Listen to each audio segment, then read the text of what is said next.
Hello, welcome back to the channel. My name is Lisa Elvin Stoltare, and I'm a genealogist and a passionate traveler. Over the last few years, I've been focusing my attention on the filles du roi, the king's daughters, and this past year I decided to do a parallel series on les filles mariées, the marriageable girls, and this is what we're doing today. There are over 200 of them, so we've on episode number 44. We've come a little ways. We've got a long way to go. But before we begin, let me show you ways you can support the channel. The first three keep you in the know, subscribe, like, and notify. The next three are ways to help the channel grow. Coffee and Patreon are standalone platforms that you can go on and donate and do it monthly or in the case of Patreon or a one-time donation for coffee. I also have a link to PayPal on my website, Have Roots Will Travel. So these are all ways of showing your support, and I thank you for those of you who have done that thus far. So let us begin episode 44 and find out who is our fille à marier of this episode. So les filles à marier, as you can see by the date, takes place in Quebec between 1634 and 1662. That's 28 years. And we have about 262 ladies who came across.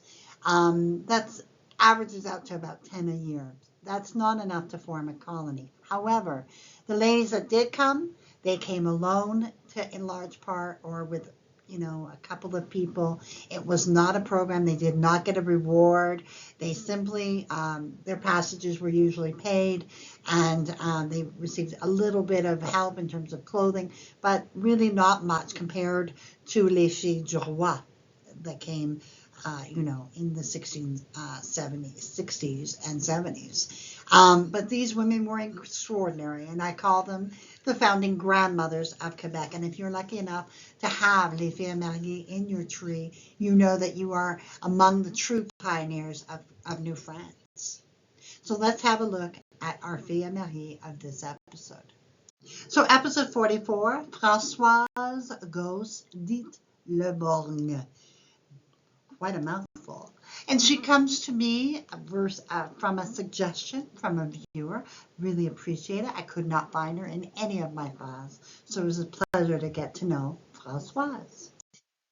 Born in 1633 in Noyon, France, her parents were Maurice Gausse and Marguerite Blé. Noyon is part of the Hauts-de-France region that you can see circled on the upper left. And on the bottom left, you can see the département or county of Oise. And inside of that is Noyon. Now, Noyon lies on the River Oise and currently has about 13,000 people. This town has existed since the Roman times. The cathedral at Noyon, which you can see in the middle of your screen, is where Charlemagne was crowned in 768. And the Vikings, just to show you how old this town is, the Vikings attacked it in 859. So it's definitely seen a lot of history. So if this is your great-grandmother, certainly visiting this. I had trouble finding the Église Saint-Martin. I believe this is the church at which she was baptized, her parish. She comes from the parish of Saint-Martin. It was built in the 12th century. So Francoise comes to New France and arrives about 1661, making her about 28 years old, which is a little bit older than most of the young ladies who have come across. The groom that she selected and who selected her, his name was Nicolas Durand. He was born in 1637 in Montreuil-sous-Bois in France. His parents were Pierre Durand and Nicole Prévost. You can see on the map on the upper left, Île-de-France region, and inside that region we have the département Saint-Denis. This particular suburb of Montreuil is actually the third largest. It has about over 110,000 people. One of the interesting facts about Montreuil-sous-Bois is the fact that it was home to the Lumière brothers, and the Lumière brothers were the ones who invented the motion picture and the cameras and all of that. Another interesting fact, during the time of Louis XIV and XVI, this particular area was called the Peach Walls because the fruit that was provided to the to the kingdom, to the kings of France, was found here. This church on your bottom right is the church of Saint Pierre and Saint Paul, where presumably Nicolas would have been baptized, and it dates from the 12th century. Nicolas would come to New France in a very unique way. He was the valet to the Bishop of Laval, who came to the new colony in June of 1659. So that was interesting that that's kind of his apprenticeship. It wasn't as a laborer, it was actually, helping out the bishop. On September 12th, 1661, Nicolas and Francoise were married at Quebec City. Established themselves at Château Richer. The history of Château Richer is that it was originally settled in 1626 by Samuel de Champlain to create a farm in the St. Lawrence Valley to feed the people of Quebec City. No one really knows where the origin of the name Château Richer, it means essentially castle of riches. And it is sourced in 1641. It was named. It's the first time that it was actually given a name, and that's the only time that we see it listed there. And then by 1646, Olivier Le Tardif granted the first concession to the inhabitants of Château Richer so that they could establish a true colony, if you will. In 1678, the local parish was formed, named La Visitation de Notre Dame. So this is where Nicolas and Francoise first settled, a very rich farmland. They would have one child, Marie Urselle, who would go on to marry Antoine Huppé and have 8 children, all of whom would make it to adulthood. That tragedy, Nicolas would commit suicide at the age of 26, leaving Francoise with their year-old daughter. And in the record, it actually says, "C'est tué dans son désert." So he killed himself by himself or in his field. As is the case in New France, when one man dies, another arrives. The man who would save the day, his name was Robert Laberge, and he was born in 1638 in Colombey-sur-Théon in France. His parents were Jacques Laberge and Marie Poitevin.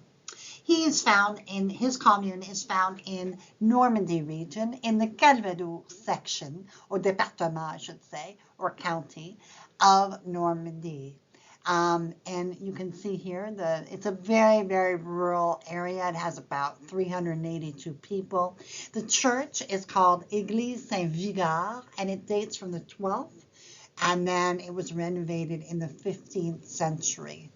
As of 2016, it is actually known as Colombey Angerney. And so if you're looking for it, that's what it's now known as. Robert was a lime kiln operator who extracted and sold limestone. Limestone was used in concrete and construction, in agriculture. Very, very useful and desirable product that he was, producing or extracting. So this is, he is confirmed in Quebec as of 1660. So by 1663, obviously he had probably built up enough equity, if you will, to be able to marry and form a family. You can imagine the shock of losing her husband in such a manner meant that she needed someone to help her with her young daughter, and it is presumable that they would have wanted her to remarry and be taken care of. And so Nicolas had died at the early part of April of 1663. By the end of May, she is marrying Robert, and they are married at Château Richer, and now begins her second act in her life. They would settle in the town of Beaupré. The origins of this town, which today has about 3,500 people, began when apparently soldiers from Brittany arrived here and were startled by the beauty of the place and apparently exclaimed, "Oh, le beau pré," which actually means beautiful meadow. Looking at the picture on your right, you can see what they meant. In the 17th century, this was what it was renowned for, the beauty of the place. At the 1666 census, Quebec City and Beaupré had essentially the same population. But Beaupré has remained a very small village, and it did not actually become incorporated until 1928. Now, one of the things it's famous for is Sainte-Anne-de-la-Beaupré. We have the Van ski resort, which you see pictured in the green. It's not in the snow, but you can see the ski paths there as well. And then the church at Beaupré is very, very renowned. And then we have the census of 1666 where Robert, and then we have Francoise, and then their first child, Geneviève. Françoise Leberge was only 8 days old. Marie Durand, I want you to see in the 16 where it says for fille du premier lit. That means the daughter of the first bed. It just amazes to me the language, you know. And Jean Midou de Villeneuve, and he is it's a travailleur au mois. So he's a monthly worker. He's like on a contract. He's 27 years old. So let's have a look at the 1667 census. We have Robert Laberge, Françoise, and it actually mentions that she's the widow of Nicolas. Marie Durand, 5. Geneviève, Charles Alain is one of their domestics. They have 2 beasts, which means 2 cows, and 12 arpents valeurs, about 10 acres of land. Go on to have 6 children. Geneviève would marry Pierre Grelot and have 6 children, 3 of whom would make it to adulthood. Françoise would die in infancy. Catherine would marry Guillaume Marois and have 8 children, all of whom would make it. François would marry Marguerite Boucher and have 7 children, 4 of whom would make it. He then married Marguerite Gravel and had 6 children, but only 1 of them made it. Nicolas would marry Madeleine Quentin and have 4 children, all of whom would make it. Guillaume married Marie-Jeanne Quentin and had 9 children, all of whom would make it.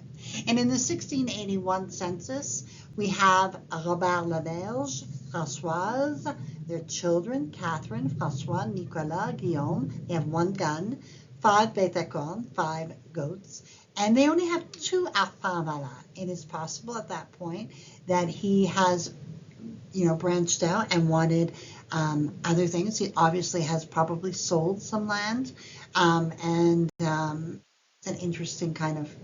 Usually it goes up. If it goes down, then that means they're doing some other kind. Remember that Robert had a profession, and so it is very possible that he was focusing on his business rather than on land. Robert would pass away at the age of 74. He and Françoise would have been married 48 years. Françoise herself would pass away at the age of 81, just 2 years later. But she would go on to be able to claim 189 descendants as of 1729, a remarkable, remarkable achievement. There is, for those of you who are descendant from Robert de la Berge, I need to share with you that there is a volume 15 of our French-Canadian ancestors, and Robert de la Berge is part of Chapter 13, pages 145 to 156, and you can download a copy of that at the Facebook group, our Free French-Canadian Ancestors. You must be part of that membership, and then you can go and read the downloaded versions of this. So it's a wonderful, wonderful resource. And here we have some of the resources I use. I want to talk to you a little bit about the Quebec Genealogical E-Society. It's a wonderful society, especially for those of you who are living very far away from Quebec. This is definitely based in Quebec, but it is all on the internet. They don't meet in person. So it is, and they have wonderful webinars. So I would absolutely recommend that you partake of this just have a look at it and see if it can fit in with what you're doing genealogically. And of course, I have put the addresses and the links for all of the resources that I featured here on this page. What can I say about Francoise? I mean, what a remarkable woman to have endured the suicide of a husband. You know, it's difficult enough to imagine having, losing your husband in that way. But also during that period of time, it was seen as such a mark of shame, and certainly in the Catholic religion. So definitely the fact that she was able to overcome that and go on to have a happy life with Robert is just a remarkable thing. So, I just think she is more than brave. I think her stamina and her ability to keep going are truly something that we need to honor.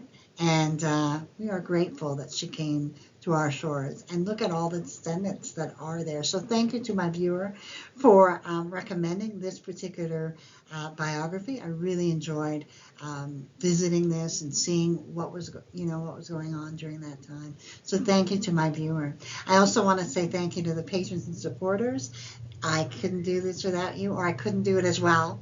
And you encourage me to get better and better and better and deeper. So I appreciate all of you, all of my patrons and supporters, and all of my subscribers. I can't thank you enough for being on this journey with me. So until I see you on episode 45, au revoir.